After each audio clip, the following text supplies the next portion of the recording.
Here's my final thought. Pfizer announces it's got a coronavirus vaccine with a 90% success rate in trials.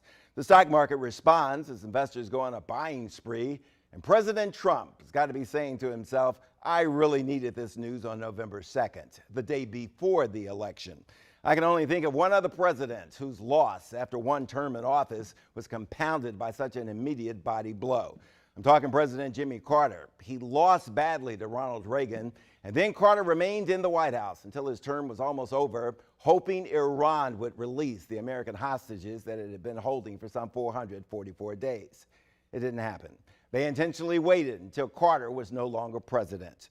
Now, there's no way of knowing if Pfizer intentionally withheld their COVID vaccine until after the election. The announcement might have been the Hail Mary needed to try and save the president's job, perhaps.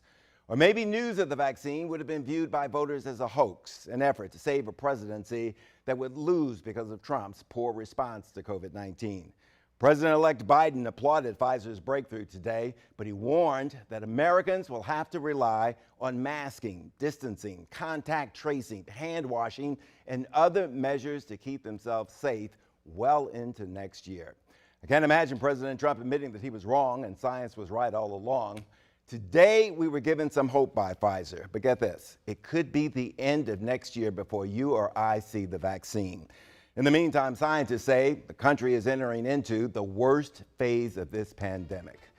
I'm Bruce Johnson. That's my final thought. Thanks for watching the Q&A tonight. We'll see you back here tomorrow. Remember the mask and social distancing. Be safe.